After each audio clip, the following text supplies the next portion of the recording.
আজকে তৃণমূল ভবনে বিষ্ণুপ্রসাদ শর্মা মানে বিজেপি বিধায়ক কার্শিয়াঙের সে যোগদান করলো। মানে একটা সময় তিনি বলেছিলেন যাই হয়ে যাক আমি তৃণমূলে যোগদান করবো না কখনো। তা সেই ব্যাপারে তুমি কি বলবে? দেখো, বিষয়টা হচ্ছে সময়ের সাথে সাথে তো সবকিছু বদলায়। তো স্বাভাবিকভাবে ওনার মতটাও বদলেছে।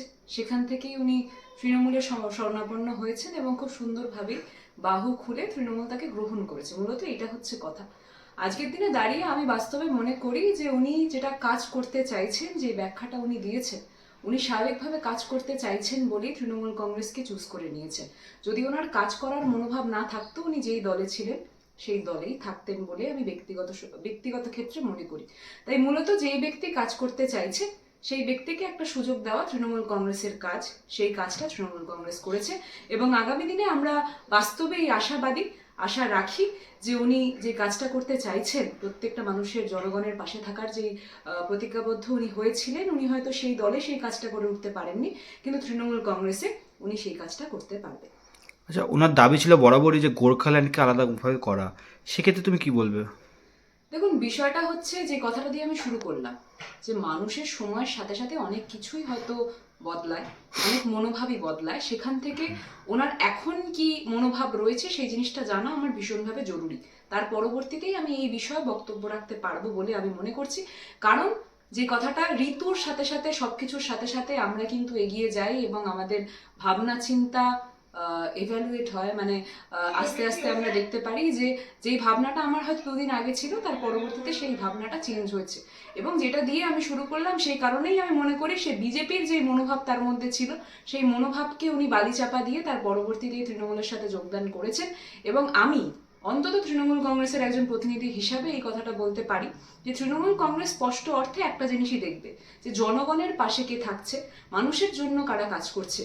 উনি মানুষের জন্য কাজ করতে চান, তৃণমূল কংগ্রেস ওনাকে জায়গা দিয়েছে এবং ওই জায়গাটাই মূলতভাবে আমরা সকলে লক্ষ্য করে ওনার কাজটার ক্ষেত্র এবং আমাদের সকলে তৃণমূল কংগ্রেসের প্রত্যেকটা ব্যক্তির কাজের ক্ষেত্র আমরা সেই জায়গাটাই শুধুমাত্র লক্ষ্য করব।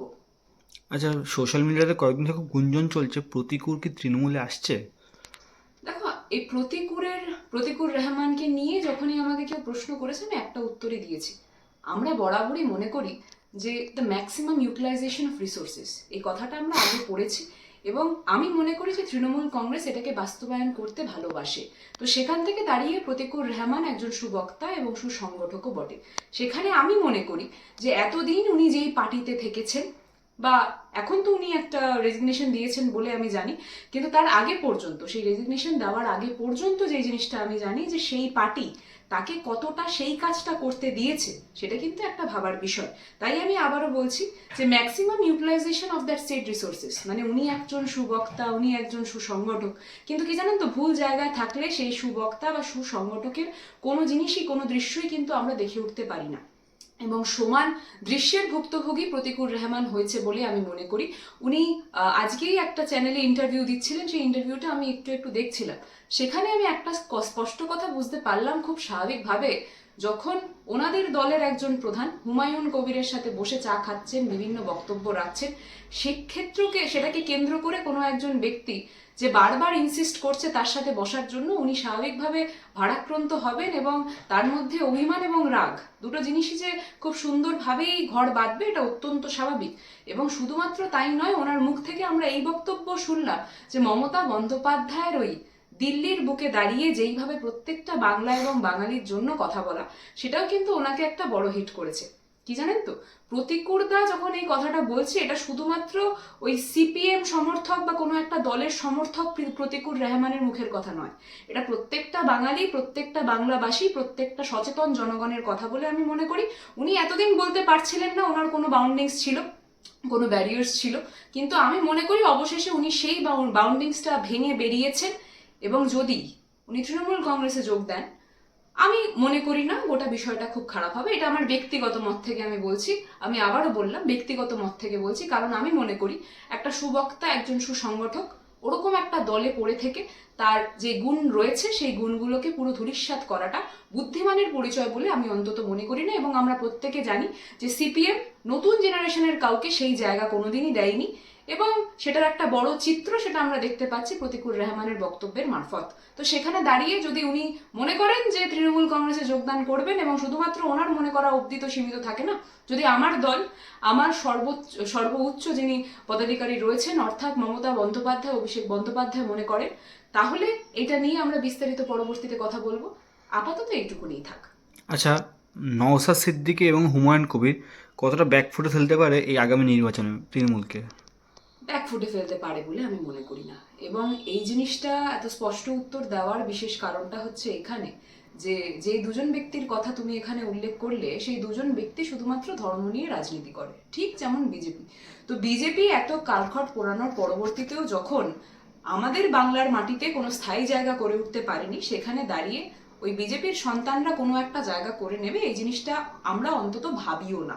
এবং এই জিনিসটার ব্যাপারে বিশ্বাস করো, আমরা কোনোদিন এটাকে একটা ফ্যাক্টর হিসেবে কনসিডার করিও নি।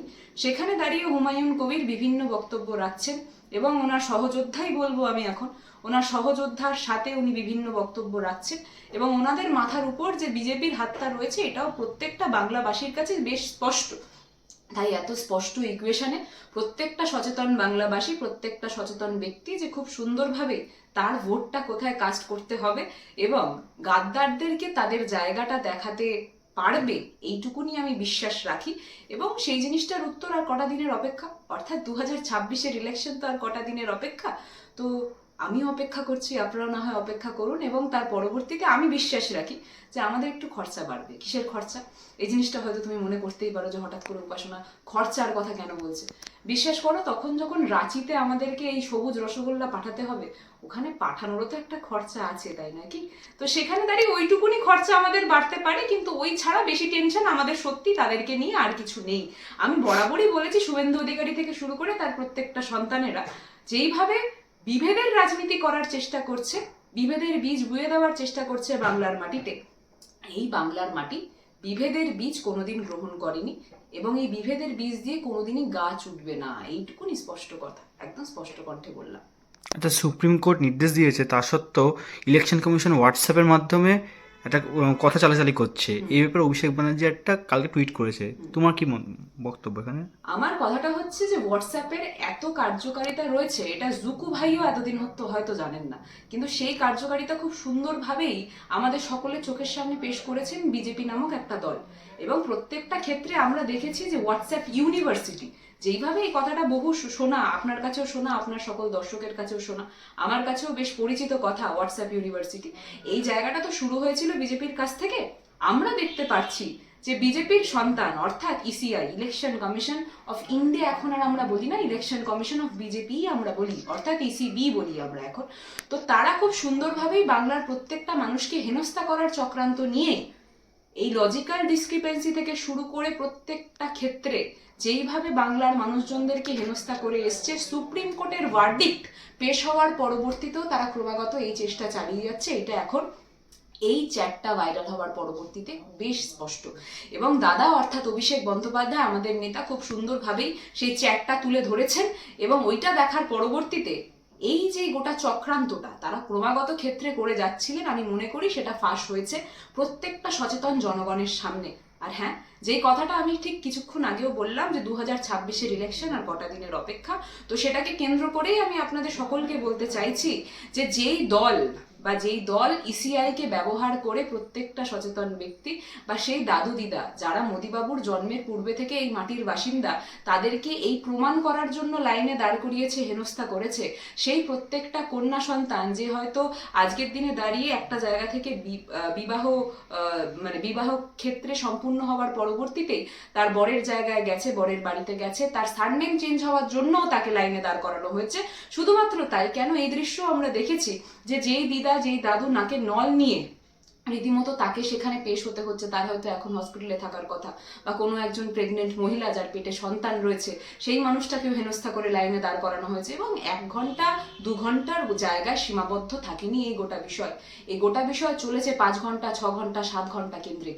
তো এই যে হেনস্থার জবাব খুব সুন্দরভাবেই আমাদের বাংলার সচেতন জনগণরা দেবে, এবং আবারও তারা ক্রমাগত ক্ষেত্রে ইসিআই যেইভাবে আমাদের সুপ্রিম কোর্টের ভার্ডিক্টকে অসম্মান করলো, বিজেপি যেইভাবে সুপ্রিম কোর্টের ভার্ডিক্টকে অসম্মান করলো, সেখানে দাঁড়িয়ে আমরা বরাবরই একটা কথা বলেছিলাম যে বিজেপি কোনোদিন সংবিধান থেকে শুরু করে যে স্বাভাবিক প্রক্রিয়া আমরা প্রত্যেকে চলি, অর্থাৎ যাদেরকে সম্মান করতে হবে, যাদের ভার্ডিক্টটাকে শেষ মেনে আমাদেরকে চলতে হবে, সেই সম্মানটা কোনোদিনই তাদেরকে প্রদান করেনি।